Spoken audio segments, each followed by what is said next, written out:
oportunidades que estas personas no pueden ni imaginar por no saber leer ni escribir.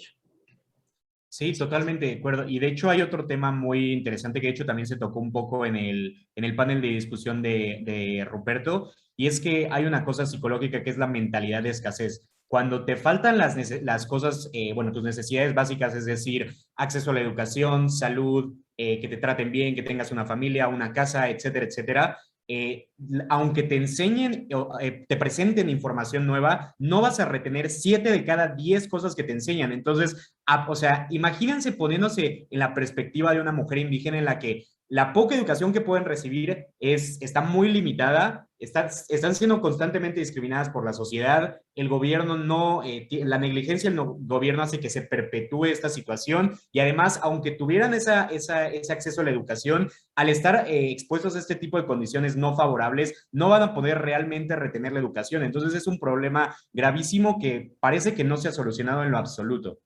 Y bueno, vamos a la cuarta pregunta que está dirigida a Yoshira.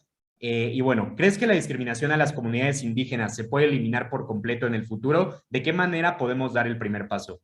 Yoshira nos comentó que tenía por ahí unos problemas de internet, entonces tenemos grabado su audio. Lo voy a poner, por favor, me comentan si llega a no escucharse. Buenos días y buenas tardes a todos. Venezuela constitucionalmente es un país pluricultural y con un ordenamiento jurídico que considera la existencia de 52 pueblos indígenas, quienes representan el 2,8% del patrón poblacional, Censo 2011. El capítulo 8 de nuestra Constitución se encuentra dedicado a los derechos de los pueblos indígenas. Asimismo, en el año 2002, Venezuela ratificó el Convenio 169 sobre Pueblos Indígenas y Tribales, 1989, de la Organización Internacional de Trabajo, y aprobó la Ley Orgánica de Pueblos y Comunidades Indígenas en 2005, aunado a otras 4 normativas que le colaboran para la implementación de los derechos consagrados constitucionalmente y convenidos en los instrumentos internacionales de protección a los derechos humanos. Conociendo esos datos, Guillermo, contesto ya tu pregunta. A pesar de que exista leyes, organizaciones, movimientos que luchan para eliminar totalmente la discriminación a los pueblos indígenas, no se va a eliminar por completo. Puede que ayude a disminuir, mas no a eliminar. El primer paso que podemos dar es a través de la educación, educando para terminar con la ignorancia de los jóvenes y enseñarles que los pueblos o comunidades indígenas existieron y siguen existiendo y que son personas comunes que razonan, sienten al igual que todos, que tienen la capacidad de tomar decisiones de acuerdo a la conveniencia y bienestar de su comunidad y que no deberían ser menospreciados ni mucho menos discriminados. La clave está en la educación. Estoy totalmente de acuerdo con lo que menciona Yoshira. A pesar de que ya se están tomando medidas y acciones para poder solucionar este problema, definitivamente es un camino larguísimo, y lo que comenta como parte de la solución en cuanto a la educación, totalmente de acuerdo. Si las personas o los niños, de hecho en específico ustedes que están, bueno, los compañeros de LUCAP están en mención preescolar, me parece que esa es una etapa muy maleable de una persona para poder inculcar pensamientos positivos, no discriminatorios, para que posteriormente pues siga pasando generación en generación y que ojalá en algún punto se pueda llegar a solucionar. Y yéndonos a la última pregunta, dirigida a Diego, ¿cuál es la diferencia entre los roles que se esperan de una mujer indígena cuando es joven a comparación de cuando es adulta? Diego tenía un compromiso, no pudo conectarse, pero aquí está el audio. Por favor, igual me comentan si llegan a no escucharse. La principal diferencia se ve reflejada en la educación y en la mano de obra. Debido a que se encuentran en comunidades en vías de desarrollo, la escasez de recursos es uno de los principales factores por los que desde muy temprana edad las niñas no tienen un trabajo sólido como tal, sino que se encargan. La principal diferencia se ve reflejada en la educación y en la mano de obra, por las que desde muy temprana edad las niñas no tienen un trabajo sólido como tal, sino que se encargan de mantener las actividades domésticas de sus respectivas viviendas. Por otro lado, las mujeres indígenas se centran más en dos ámbitos económicos, como lo son la producción de textiles, la agricultura, la pesca, entre otros factores, que requieren, como ya se mencionó, mano de obra, mientras que el segundo factor se enfoca más en el aseo de viviendas de personas con recursos, aplicando como trabajadoras domésticas. Y de hecho, quisiera rescatar algo que mencionaste, Guillermo, y haciendo hincapié en la respuesta de Scarlett. No es que no deban trabajar, ni no es que no quieran ser educadas, simplemente no pueden. En Latinoamérica, las niñas son educadas desde muy temprana edad para saber cómo realizar dichas actividades. Esto hace que el nivel de educación sea menor debido a que se requieren los recursos. Y como bien mencionó Scarlett, los niveles de analfabetismo son bastante considerables, las cuales llevan efectos a corto plazo relacionados con la discriminación. Perfecto. Y bueno, por último nos vamos a las conclusiones. Aquí están las conclusiones de nuestros compañeros Diego y Yoshira, pero me gustaría comenzar por escuchar a Scarlett para saber una breve conclusión, 30 segundos, un minuto sobre el panel.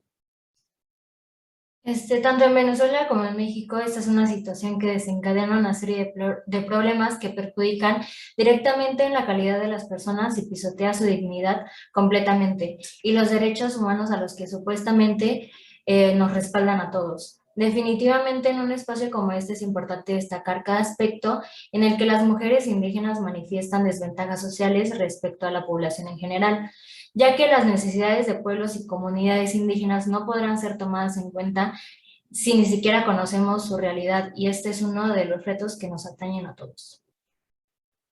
Muchas gracias, Scarlett. Continuamos con la conclusión de Julio. Bueno, como ya sabemos, las comunidades indígenas, no solo tanto en México como en Venezuela, sino que en el mundo, son de las que más son discriminadas precisamente por estos tipos de estereotipos. Y es interesante saber de que estas pueden llegar a combatirse, no solo a través de las leyes que lleguen a apoyar a estas comunidades, sino que a través desde la educación.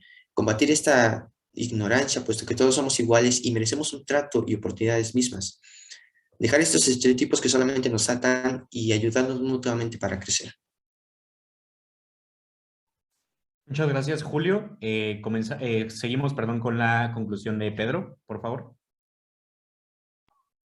Pues creo que lo más importante a recalcar durante todo esto es que todas las desigualdades que existen entre mujer promedio y mujer indígena realmente son muy ignoradas hoy en día, ya que antes de esta investigación personalmente tampoco conocía mucho de las diferentes dificultades que viven día a día y de los diferentes factores que afectan que no puedan tener las mismas condiciones tanto laboralmente como socialmente como en educación, y realmente es importante recalcar que este cambio de mentalidad tiene que empezar desde las generaciones más jóvenes y tiene que durar tiempo.